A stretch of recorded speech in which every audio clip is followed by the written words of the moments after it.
Chapter 4. The Preparation.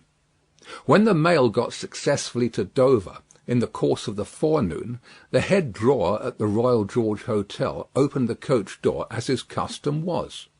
He did it with some flourish of ceremony, for a mail journey from London in winter was an achievement to congratulate an adventurous traveller upon. By that time there was only one adventurous traveller left to be congratulated, for the two others had been set down at their respective roadside destinations. The mildewy inside of the coach, with its damp and dirty straw, its disagreeable smell, and its obscurity, was rather like a larger dog-kennel. Mr. Lorry, the passenger, shaking himself out of it in chains of straw, a tangle of shaggy wrapper, flapping hat, and muddy legs, was rather like a larger sort of dog.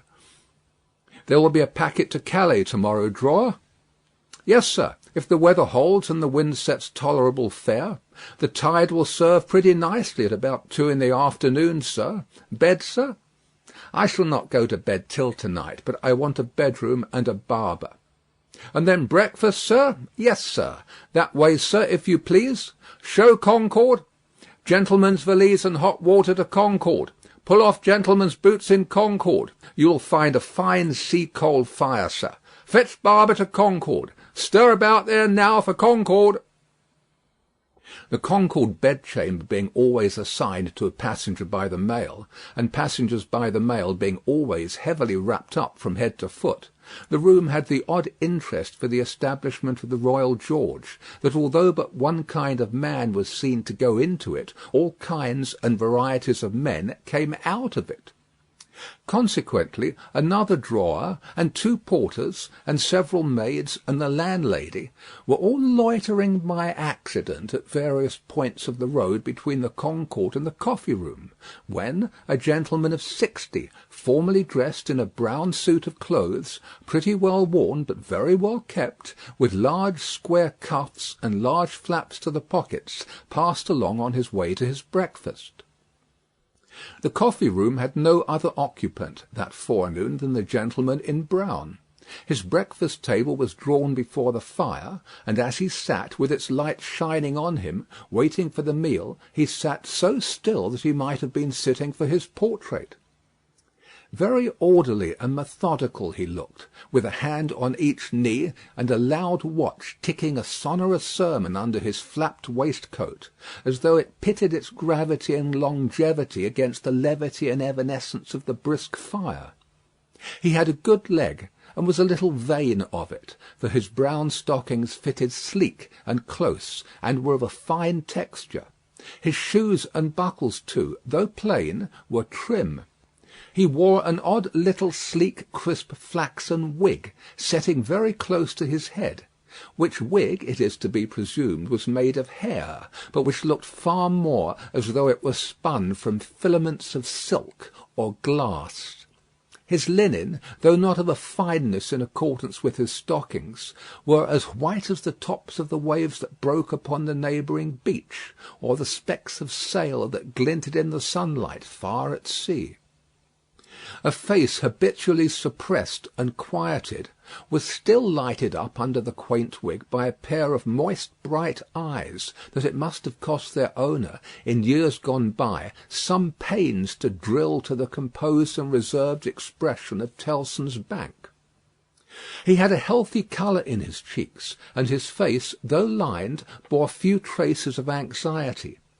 But perhaps the confidential bachelor clerks in Tellson's Bank were principally occupied with the cares of other people, and perhaps second-hand cares, like second-hand clothes, come easily off and on. Completing his resemblance to a man who was sitting for his portrait, Mr. Lorry dropped off to sleep. The arrival of his breakfast roused him, and he said to the drawer, as he moved his chair to it, "I wish accommodation prepared for a young lady who may come here at any time to-day. She may ask for Mr. Jarvis Lorry, or she may only ask for a gentleman from Tellson's Bank. Please to let me know." "Yes, sir. Tellson's Bank in London, sir?" "Yes. Yes, sir. We have oftentimes the honour to entertain your gentlemen in their travelling backwards and forwards betwixt London and Paris, sir. A vast deal of travelling, sir, in Tellson and Company's house. Yes, we are quite a French house as well as an English one. Yes, sir. Not much in the habit of such travelling yourself, I think, sir? Not of late years. It is 15 years since I came last from France. Indeed, sir. That was before my time here, sir.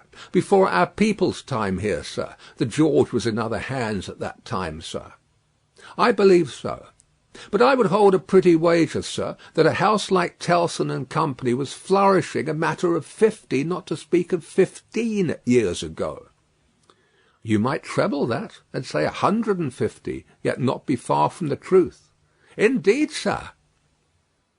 Rounding his mouth and both his eyes as he stepped backward from the table, the waiter shifted his napkin from his right arm to his left, dropped into a comfortable attitude, and stood surveying the guest while he ate and drank, as from an observatory or watch-tower, according to the immemorial usage of waiters in all ages.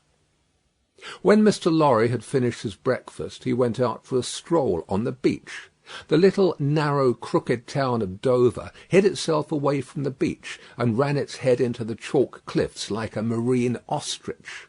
The beach was a desert of heaps of sea and stones tumbling wildly about, and the sea did what it liked, and what it liked was destruction. It thundered at the town, and thundered at the cliffs, and brought the coast down madly. The air among the houses was of so strong a piscatory flavour that one might have supposed sick fish went up to be dipped in it, as sick people went down to be dipped in the sea.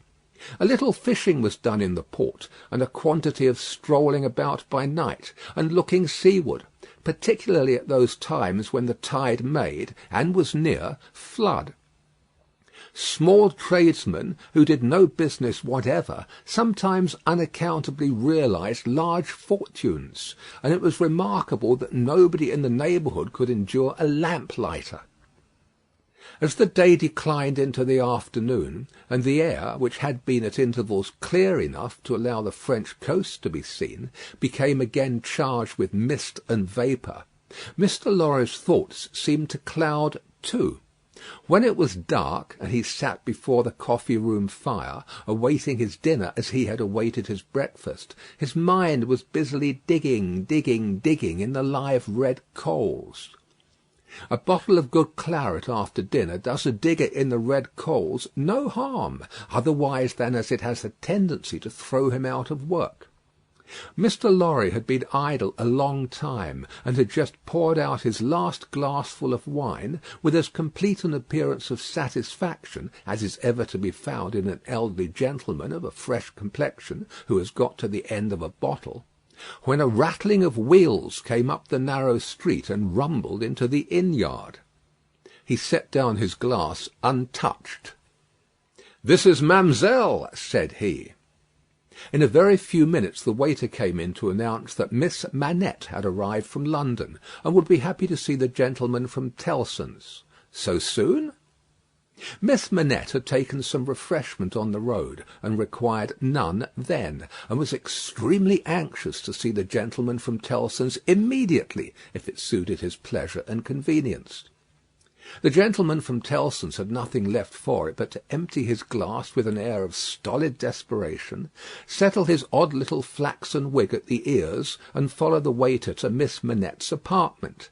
It was a large dark room, furnished in a funereal manner with black horsehair, and loaded with heavy dark tables. These had been oiled and oiled, until the two tall candles on the table in the middle of the room were gloomily reflected on every leaf, as if they were buried in deep graves of black mahogany, and no light to speak of could be expected from them until they were dug out. The obscurity was so difficult to penetrate that Mr. Lorry, picking his way over the well-worn Turkey carpet, supposed Miss Manette to be, for the moment, in some adjacent room, until, having got past the two tall candles, he saw standing to receive him by the table between them and the fire, a young lady of not more than 17, in a riding cloak, and still holding her straw travelling hat by its ribbon in her hand. As his eyes rested on a short, slight, pretty figure, a quantity of golden hair, a pair of blue eyes that met his own with an inquiring look, and a forehead with a singular capacity, remembering how young and smooth it was, of rifting and knitting itself into an expression that was not quite one of perplexity, or wonder, or alarm, or merely of a bright fixed attention, though it included all the four expressions. As his eyes rested on these things, a sudden vivid likeness passed before him, of a child whom he had held in his arms on the passage across that very channel, one cold time, when the hail drifted heavily and the sea ran high. The likeness passed away like a breath along the surface of the gaunt pier-glass behind her, on the frame of which a hospital procession of negro cupids, several headless and all cripples, were offering black baskets of Dead Sea fruit to black divinities of the feminine gender. And he made his formal bow to Miss Manette. "Pray take a seat, sir," in a very clear and pleasant young voice, a little foreign in its accent, but a very little indeed. "I kiss your hand, miss," said Mr. Lorry, with the manners of an earlier date, as he made his formal bow again, and took his seat. "I received a letter from the bank, sir, yesterday, informing me that some intelligence or discovery—" "The word is not material, miss. Either word will do." "Respecting the small property of my poor father, whom I never saw, so long dead." Mr. Lorry moved in his chair, and cast a troubled look towards the hospital procession of negro cupids, as if they had any help for anybody in their absurd baskets. "Rendered it necessary that I should go to Paris, there to communicate with a gentleman of the bank, so good as to be dispatched to Paris for the purpose." "Myself, as I was prepared to hear, sir." She curtsied to him. Young ladies made curtsies in those days, with a pretty desire to convey to him that she felt how much older and wiser he was than she. He made her another bow. "I replied to the bank, sir, that as it was considered necessary by those who know, and who are so kind as to advise me, that I should go to France, and that as I am an orphan, and have no friend who could go with me, I should esteem it highly if I might be permitted to place myself, during the journey, under that worthy gentleman's protection. The gentleman had left London, but I think a messenger was sent after him to beg the favour of his waiting for me here." "I was happy," said Mr. Lorry, "to be entrusted with the charge. I shall be more than happy to execute it." "Sir, I thank you indeed. I thank you very gratefully. It was told to me by the bank that the gentleman would explain to me the details of the business, and that I must prepare myself to find them of a surprising nature. I have done my best to prepare myself, and I naturally have a strong and eager interest to know what they are." "Naturally," said Mr. Lorry. "Yes, I—" After a pause, he added, again settling the crisp flaxen wig at the ears, "It is very difficult to begin." He did not begin, but in his indecision met her glance. The young forehead lifted itself into that singular expression, but it was pretty, and characteristic besides being singular. And she raised her hand, as if with an involuntary action she caught at, or stayed, some passing shadow. "Are you quite a stranger to me, sir?" "Am I not?" Mr. Lorry opened his hands and extended them outwards with an argumentative smile. Between the eyebrows and just over the little feminine nose, the line of which was as delicate and fine as it was possible to be, the expression deepened itself as she took her seat thoughtfully in the chair by which she had hitherto remained standing. He watched her as she mused, and the moment she raised her eyes again, went on: "In your adopted country, I presume, I cannot do better than address you as a young English lady, Miss Manette." "If you please, sir." "Miss Manette, I am a man of business. I have a business charge to acquit myself of. In your reception of it, don't heed me any more than if I was a speaking machine. Truly, I am not much else. I will, with your leave, relate to you, miss, the story of one of our customers." "Story?" He seemed wilfully to mistake the word she had repeated, when he added in a hurry: "Yes, customers. In the banking business we usually call our connection our customers. He was a French gentleman, a scientific gentleman, a man of great acquirements, a doctor." "Not of Beauvais?" "Why, yes, of Beauvais. Like Monsieur Manette, your father, the gentleman was of Beauvais. Like Monsieur Manette, your father, the gentleman was of repute in Paris. I had the honour of knowing him there. Our relations were business relations, but confidential. I was at that time in our French house, and had been, 20 years." "At that time, I may ask, at what time, sir?" "I speak, miss, of 20 years ago. He married an English lady, and I was one of the trustees. His affairs, like the affairs of many other French gentlemen and French families, were entirely in Tellson's hands. In a similar way I am, or I have been, trustee of one kind or another for scores of our customers. These are mere business relations, miss. There is no friendship in them, no particular interest, nothing like sentiment. I have passed from one to another in the course of my business life, just as I passed from one of our customers to another in the course of my business day. In short, I have no feelings. I am a mere machine. To go on. But this is my father's story, sir, and I begin to think—" The curiously roughened forehead was very intent upon him. "That when I was left an orphan through my mother's surviving my father only 2 years, it was you who brought me to England. I'm almost sure it was you." Mr. Lorry took the hesitating little hand that confidingly advanced to take his, and he put it with some ceremony to his lips. He then conducted the young lady straightway to her chair again, and, holding the chair back with his left hand, and using his right by turns to rub his chin, pull his wig at the ears, or point what he said, stood looking down into her face, while she sat looking up into his. "Miss Manette, it was I. And you will see how truly I spoke of myself just now in saying I had no feelings, and that all the relations I hold with my fellow creatures are mere business relations, when you reflect that I have never seen you since. No, you have been the ward of Tellson's house since, and I have been busy with the other business of Tellson's house since. Feelings! I have no time for them, no chance of them. I pass my whole life, miss, in turning an immense pecuniary mangle."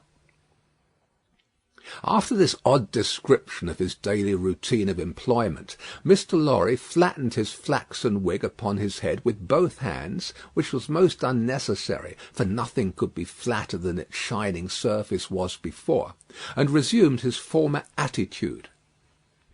"So far, miss, as you have remarked, this is the story of your regretted father. Now comes the difference. If your father had not died when he did, don't be frightened. How you start!" She did indeed start, and she caught his wrist with both her hands. "Pray," said Mr. Lorry, in a soothing tone, bringing his left hand from the back of the chair to lay it on the supplicatory fingers that clasped him in so violent a tremble, "pray control your agitation. A matter of business. As I was saying—" Her look so discomposed him that he stopped, wondered, and began anew. "As I was saying, if Mr. Manette had not died, if he had suddenly and silently disappeared, if he had been spirited away, if it had not been difficult to guess to what dreadful place, though no art could trace him, if he had an enemy in some compatriot who could exercise a privilege that I in my own time have known, the boldest people afraid to speak of in a whisper, Across the water there, for instance, the privilege of filling up blank forms for the consignment of anyone to the oblivion of a prison for any length of time. If his wife had implored the king, the queen, the court, the clergy for any tidings of him, and all quite in vain, then the history of your father would have been the history of this unfortunate gentleman, the doctor of Beauvais. I entreat you to tell me more, sir. I will. I am going to. You can bear it? I can bear anything but the uncertainty you leave me in at this moment. You speak collectedly, and you are collected. That's good, though his manner was less satisfied than his words. A matter of business. Regard it as a matter of business. Business that must be done. Now, if this doctor's wife, though a lady of great courage and spirit, had suffered so intensely from this cause before her little child was born, the little child was a daughter, sir. A daughter, a matter of business. Don't be distressed, miss, if the poor lady had suffered so intensely before her little child was born that she came to the determination of sparing the poor child the inheritance of any part of the agony she had known the pains of, by rearing her in the belief that her father was dead. No, don't kneel. In heaven's name, why should you kneel to me? For the truth, oh dear, good, compassionate sir, for the truth. A matter of business. You confuse me, and how can I transact business if I am confused? Let us be clear-headed. If you could kindly mention now, for instance, what 9 times 9pence are, or how many shillings in 20 guineas, it would be so encouraging. I should be so much more at my ease about your state of mind. Without directly answering to this appeal, she sat so still when he had very gently raised her, and the hands that had not ceased to clasp his wrists were so much more steady than they had been, that she communicated some reassurance to Mr. Jarvis Lorry. That's right, that's right. Courage, business. You have business before you, useful business. Miss Manette, your mother took this course with you. And when she died, I believe broken-hearted, having never slackened her unavailing search for your father, she left you, at 2 years old, to grow to be blooming, beautiful, and happy, without the dark cloud upon you of living in uncertainty whether your father soon wore his heart out in prison or wasted there through many lingering years. As he said the words, he looked down, with an admiring pity, on the flowing golden hair, as if he pictured to himself that it might have been already tinged with grey. You know that your parents had no great possession, and that what they had was secured to your mother and to you. There has been no new discovery of money or of any other property, but—" He felt his wrist held closer, and he stopped. The expression in the forehead, which had so particularly attracted his notice, and which was now immovable, had deepened into one of pain and horror. "But he has been found. He is alive. Greatly changed, it is too probable. Almost a wreck, it is possible, though we will hope the best. Still, alive. Your father has been taken to the house of an old servant in Paris, and we are going there, I to identify him if I can, you to restore him to life. Love, duty, rest, comfort."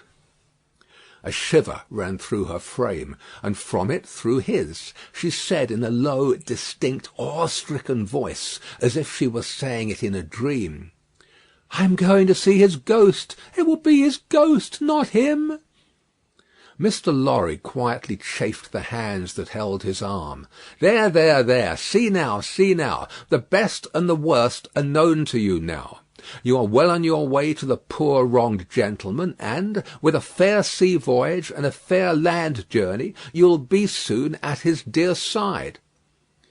She repeated in the same tone, sunk to a whisper, "I have been free. I have been happy. Yet his ghost has never haunted me." "Only one thing more," said Mr. Lorry, laying stress upon it as a wholesome means of enforcing her attention. "He has been found under another name, his own long forgotten or long concealed. It would be worse than useless now to inquire which, worse than useless to seek to know whether he has been for years overlooked, or always designedly held prisoner. It would be worse than useless now to make any inquiries, because it would be dangerous. Better not to mention the subject anywhere or in any way, and to remove him, for a while at all events, out of France. Even I, safe as an Englishman, and even Tellson's, important as they are to French credit, avoid all naming of the matter. I carry about me not a scrap of writing openly referring to it. This is a secret service altogether. My credentials, entries, and memoranda are all comprehended in the one line, "recalled to life," which may mean anything. But what is the matter? She doesn't notice a word. Miss Manette! Perfectly still and silent, and not even fallen back in her chair, she sat under his hand, utterly insensible, with her eyes open and fixed upon him, and with that last expression looking as if it were carved or branded into her forehead. So close was her hold upon his arm that he feared to detach himself lest he should hurt her. Therefore he called out loudly for assistance without moving. A wild-looking woman, whom even in his agitation Mr. Lorry observed to be all of a red colour, and to have red hair, and to be dressed in some extraordinary tight-fitting fashion, and to have on her head a most wonderful bonnet like a grenadier wooden measure, and good measure too, or a great Stilton cheese, came running into the room in advance of the inn-servants, and soon settled the question of his detachment from the poor young lady by laying a brawny hand upon his chest and sending him flying back against the nearest wall. "I really think this must be a man," was Mr. Lorry's breathless reflection, simultaneously with his coming against the wall. "Why, look at you all!" bawled this figure, addressing the inn-servants. "Why don't you go and fetch things instead of standing there staring at me? I'm not so much to look at, am I? Why don't you go and fetch things? I'll let you know if you don't bring smelling salts, cold water, and vinegar. Quick, I will!" There was an immediate dispersal for these restoratives, and she softly laid the patient on a sofa, and tended her with great skill and gentleness, calling her "my precious" and "my bird," and spreading her golden hair aside over her shoulders with great pride and care. "And you in brown," she said, indignantly turning to Mr. Lorry. "Couldn't you tell what you had to tell her without frightening her to death? Look at her, with her pretty pale face and her cold hands. Do you call that being a banker?" Mr. Lorry was so exceedingly disconcerted by questions so hard to answer that he could only look on at a distance with much feebler sympathy and humility, while the strong woman, having banished the inn-servant under the mysterious penalty of letting them know something not mentioned if they stayed there, staring, recovered her charge by a regular series of gradations, and coaxed her to lay her drooping head upon her shoulder. "I hope she will do well now," said Mr. Lorry.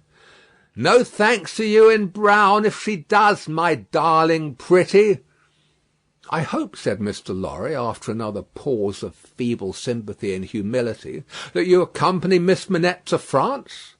"A likely thing, too," replied the strong woman. "If it was ever intended that I should go across salt water, do you suppose Providence would have cast my lot in an island?"